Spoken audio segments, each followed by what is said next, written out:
Un placer saludarle, querido docente, de parte del grupo número 6, que está conformado por Carlos Toaza, Mabel Garnica, Melvi Teri, Kelvin Moreira, Nicole Vera, Jeremy Quiñones, Darwin Chafla y Bella Torres, que le habla. Vamos a hablar un poco sobre la sentencia número 18, número 11-18 del CN, matrimonio igualitario. Este es un análisis que hemos hecho grupalmente. En el Ecuador, como en varios países de la región, el matrimonio igualitario había llegado a cortes y legislaturas durante las décadas del 2010, pero la vía ecuatoriana se definió en el 2019, sin pasar por una reforma legal. Esta decisión marcó un antes y un después dentro del derecho y la constitucionalidad ecuatoriana, porque no solo reconoció el matrimonio entre personas del mismo sexo, sino también evidenció cómo funciona el modelo y control de la constitucionalidad en el Ecuador. Compañero Quiñones.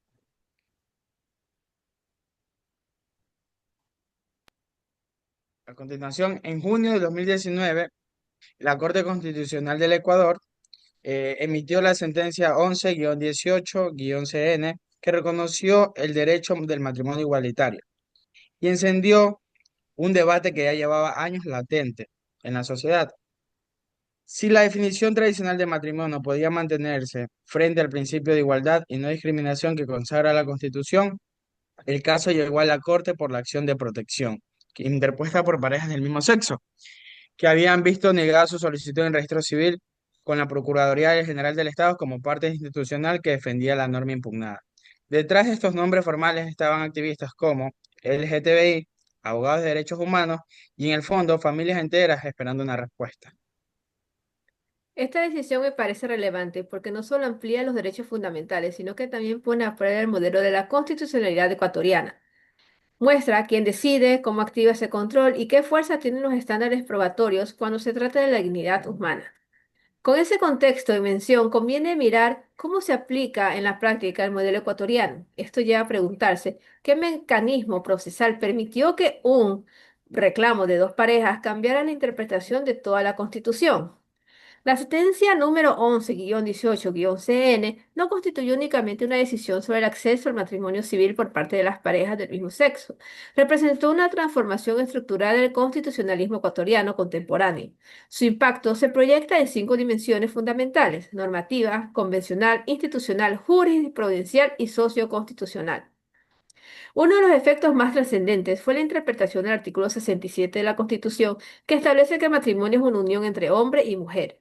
La Corte no declaró la inconstitucionalidad del artículo, sino que realizó una interpretación evolutiva y sistemática integrándolo con el artículo 11, numeral 2, el artículo 417, el artículo 424.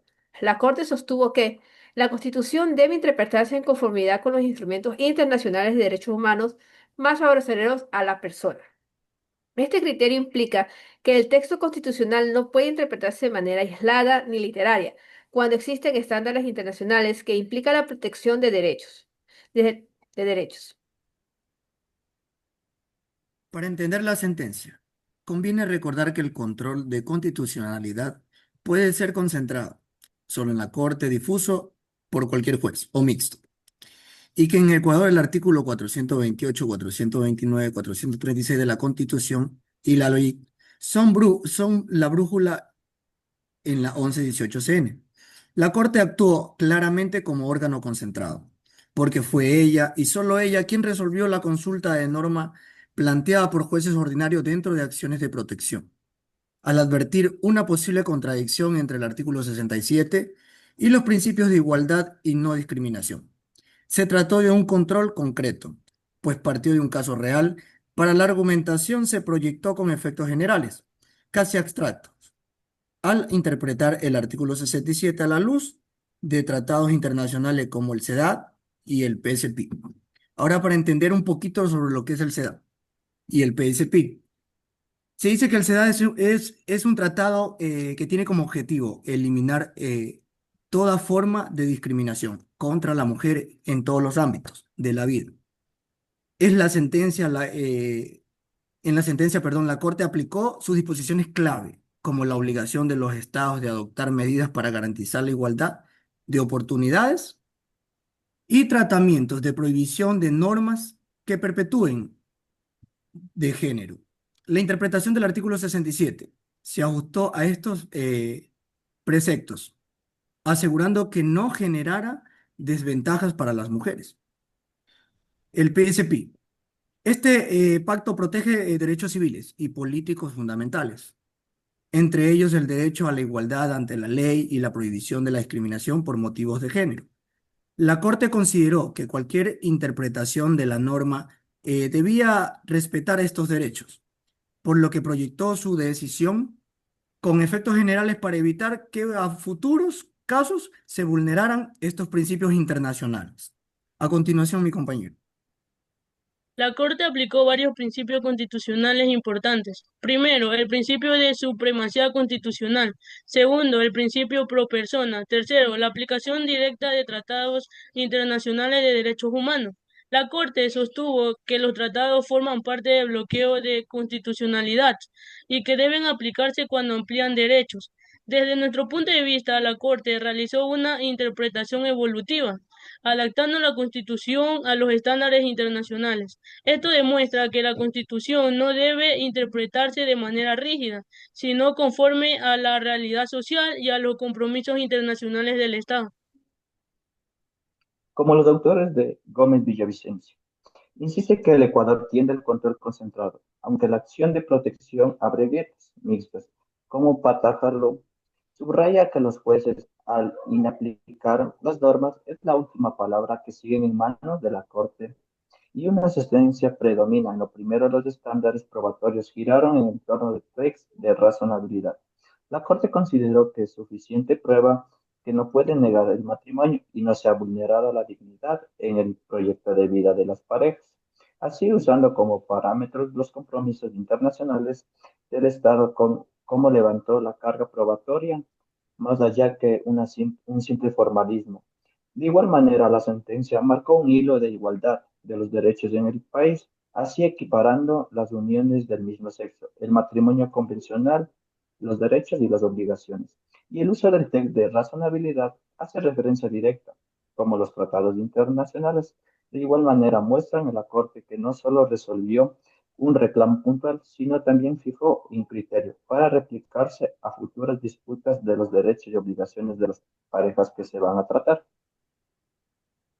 En conclusión, la sentencia 11-18-CN se inscribe en un modelo de control concentrado concreto que, sin pasar por consulta de juez ordinario, resolvió un caso particular y al mismo tiempo marcó una pauta general de aplicación.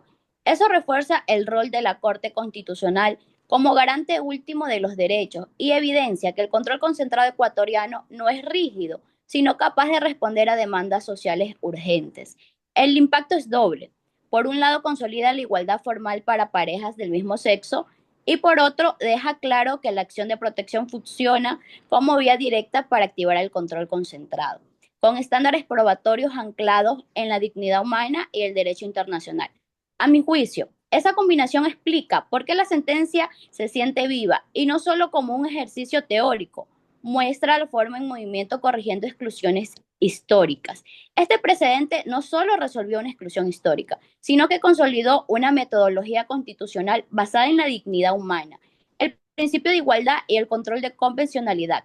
En ese sentido, la sentencia deja una herramienta interpretativa que podría ser utilizada por otros colectivos que reclaman ampliación de derechos, como personas con discapacidad o trabajadoras domésticas, fortaleciendo el carácter dinámico y progresivo del constitucionalismo ecuatoriano, más allá del matrimonio igualitario. Esta sentencia reafirma que la Constitución no es un texto estático, sino un instrumento vivo que debe interpretarse a la luz de la dignidad humana y los tratados internacionales. En ese sentido, la decisión no cierra un debate, sino que abre un camino para la expansión futura del derecho.